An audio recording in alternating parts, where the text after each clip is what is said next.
தேடல்கள், வரலாற்று சான்றுகள், இவைகளில் இருந்து நாம் அறிந்திராத பல அரிய தகவல்களை நாம் சிந்தனைக்கு உரமூட்ட வருகிறார் பேராசிரியர் சுபவீர பாண்டியன் அவர்கள். நம் விடியலே வா நிகழ்ச்சியின் அடுத்த பகுதியாக வரவிருப்பது ஒன்றே சொல் நன்றே சொல்.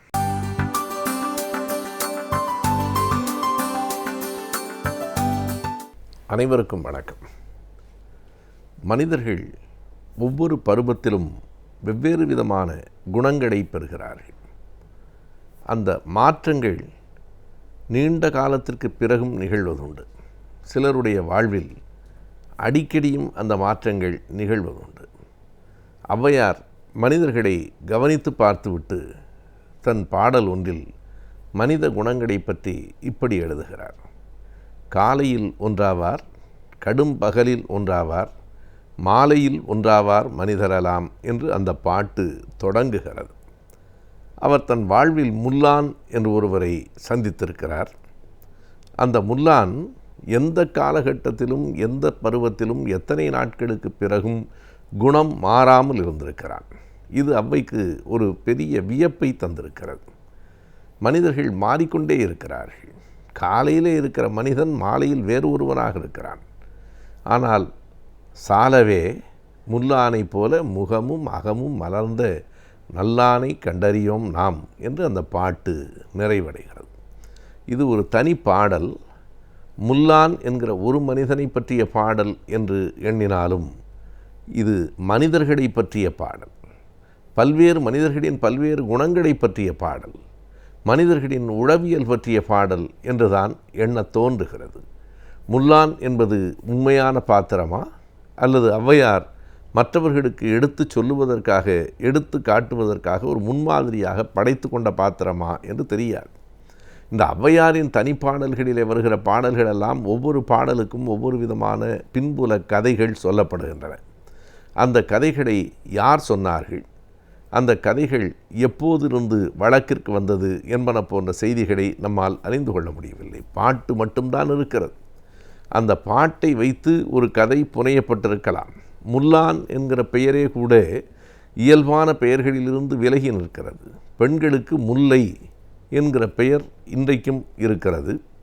பழைய காலங்களிலும் முல்லை என்று பெண்களுக்கு பெயர் சூட்டப்பட்டிருக்கிறது. ஆனால் முல்லான் என்று ஆண்களுக்கான பெயரை வேறெங்கும் நாம் பார்க்க முடியவில்லை. சங்க இலக்கியத்திலும் சரி, இடைக்கால இலக்கியங்களிலும் சரி, முல்லான் என்று ஒரு பெயரை பார்க்க முடியவில்லை.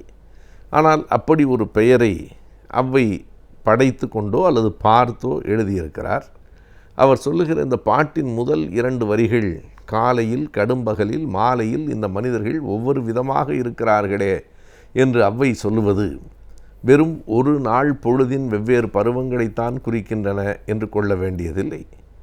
இளமையில் ஒரு மாதிரியாக இருக்கிறார்கள், நடுவயதில் ஒரு மாதிரியாக இருக்கிறார்கள், தன் வாழ்க்கையின் அந்தி காலத்தில் மனிதர்கள் வேறு மாதிரியாக இருக்கிறார்கள் என்று மனித வாழ்வினுடைய 3 பருவங்களை சுட்டுகிற சொற்களாகவும் கூட இந்த வரிகளை நாம் கொள்ளலாம். காலையில் ஒன்றாவார், கடும்பகலில் ஒன்றாவார், மாலையில் ஒன்றாவார் மனிதரெல்லாம் என்று அவர் சொல்லுவது, ஒவ்வொரு வயது மாறுகிற போதும் மனிதனினுடைய இயல்பான தன்மையும் குணமும் மாறுகிறது. அதைத்தான் வேடிக்கையாக சில பழமொழிகளாக அல்லது சில சொலவடைகளாக நாம் வைத்திருக்கிறோம். 40 வயதில் நாய்க்குணம் என்று. அதற்கு பொருள் 40 வயதான உடனே எல்லோரும் நாய்க்குணத்தை அடைந்து விடுவார்கள் என்று இல்லை. 40 வயதிலும் மிக நளினமாக, மிக பொறுமையாக இருக்கிறவர்கள் உண்டு. 15 வயதில் அந்த பதற்றத்திற்கு உள்ளாகி விடுகிறவர்களும் உண்டு. எனவே நாய்க்குணம் 40 வயதானால் தான் வரும் என்று காத்திருக்க வேண்டியதில்லை. சிலருக்கு 20 வரும், சிலருக்கு 70 வராது. ஆனால் பெரும்பான்மை நோக்கித்தான் எல்லாம் சொல்லப்படுகின்றன. அப்படி வயதுக்கு ஏற்ப குணம் மாறுவதற்கு என்ன காரணம் என்றால், அது வெறும் அகச்சூழலை மட்டும் ஒட்டியதில்லை, புறச்சூழலை ஒட்டியது. இன்றைய சமூக நடைமுறையில் 40 வயது என்பது ஏறத்தாழ 20 வயதாகி இருக்கிற மகனோ மகளோ வளர்ந்திருக்கிற அந்த வயது. நமக்கு 40 என்று சொன்னால் பிள்ளைகளுக்கு திருமணம் செய்ய வேண்டிய வயதில் நாம் இருக்கிறோம் என்று பொருள். அப்போது அவனை நெருக்கடி சூழ்கிறது.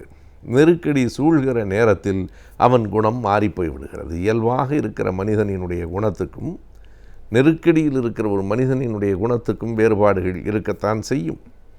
அமைதியான தேசத்தில் வாழ்கிற மக்களுக்கும் ஒரு போர்க்கால சூழலில் வாழ்கிற மக்களுக்கும் இடையில் குணபாவங்களில் வேறுபாடுகள் இருந்தே தீரும். என்றைக்கும் வாழ்க்கை நிம்மதியாக இயல்பாக இருக்கிற வரையில் வேறு பெரிய செல்வங்கள், பெரிய புகழ், நாட்டை ஆளுகிற பெரிய திறன் இவைகளெல்லாம் இல்லை என்றால் கூட பசிக்கும்போது பசித்தால் உணவு கிடைக்கிறது, படுத்தால் உறக்கம் வருகிறது என்று இருந்து அது போதுமானது என்று கருதுகிறவர்களுக்கு வாழ்க்கை மகிழ்வாகவும் பொறுமையாகவும் இருக்கும். ஆனால் நிறைய ஆசைப்படுகிறவர்களுக்கு, நிறைய எதிர்பார்க்கிறவர்களுக்கு கோபம் வரும், நிறைய ஏமாற்றங்கள் வரும். எனவே வயது மாற்றம் குணமாற்றத்திற்கும் சில வேளைகளிலே வழிவிடுகிறது. வயது முதிர்ந்ததற்கு பிறகு அப்போது நம்முடைய மனநிலை வேறாக இருக்கிறது. எனவே இளமை காலத்தில் இருந்த ஓட்டம் வேறு, நடுவயதில் தெரிந்த தளர்ச்சி வேறு, முதுவயதில் நாம் எடுக்க நினைக்கிற ஓய்வு வேறு என்கிற இத்தனை விதங்களான வாழ்க்கை செய்திகளையும் உள்ளடக்கித்தான் காலையிலே ஒன்றாவார், கடும்பகல் ஒன்றாவார், மாலையிலே ஒன்றாவார் மனிதரெல்லாம் சாலவே முல்லானை போல முகமும் அகமும் மலர்ந்த நல்லானை நாம் கண்டறியோம் நாம் என்று அவை சொல்லுகிறாள். ஏனென்றால் விருந்தினராக போகிற போது விருந்தும் மருந்தும் 3 நாள் என்று நாம் சொல்லி வைத்திருக்கிறோம். விருந்தாடியாக போனால் 3ஆவது நாளில் புறப்பட்டு விட வேண்டும். இல்லையானால் புறப்பட்டு விட வேண்டிய சூழலை அவர்கள் ஏற்படுத்தி விடுவார்கள் என்பது இன்றைய நடைமுறை. செல்விருந்து ஓம்பி வருவிருந்து பார்த்திருப்பது என்பதெல்லாம் இலக்கியங்களினுடைய புனைவாக மட்டும்தான் இருக்க முடியும். இன்றைய காலச்சூழலில் வந்திருக்கிற விருந்தாடியை அனுப்பிவிட்டு அடுத்த விருந்தாடி எப்போது வருவான் என்று காத்திருக்கிற சூழல், பொருளாதார நிலை இன்றைக்கு இல்லை. வந்திருக்கிறவர்களை இருக்கிற நேரம் வரையில் மதிப்பாக அன்பாக நடத்தி அனுப்பி வைத்து விடுவது என்கிற அளவிற்குத்தான் பார்க்க முடியும். ஆனால் ஔவையினுடைய இந்த பாட்டை ஒட்டி சொல்லப்படுகிற அந்த கதை, முல்லான் என்று ஒருவனை ஔவை சந்தித்திருக்கிறாள். முதல் நாள் மறுநாள் இருந்ததைப் போலவே ஔவையை மிகவும் வலியுறுத்தி கேட்டுக்கொண்டு அங்கே தங்க வைத்து, எத்தனை நாள் ஆனாலும் அத்தனை நாளும் எப்படி முதல் நாள் மகிழ்வாக வரவேற்றானோ அப்படியே 30ஆவது நாளும் இருந்தான். இன்றைக்கு நாம் சில விளம்பரங்களை பார்க்கிறோம், முதல் நாள் எப்படி இருக்கிறதோ அப்படியே 60ஆவது நாளும் இருக்கும் என்று. அப்படி முல்லான் இருந்திருக்கிறான், மகிழ்வாக இருந்திருக்கிறான். விருந்தோம்பலை அவனிடம்தான் கற்றுக்கொள்ள வேண்டும் என்று ஔவை சொல்லுகிறார். எனவே இது விருந்தோம்பலுக்காக மட்டுமோ, முல்லான் என்கிற ஒரு தனி மனிதனுக்காக மட்டுமோ சொல்லப்பட்ட பாடலாக தெரியவில்லை.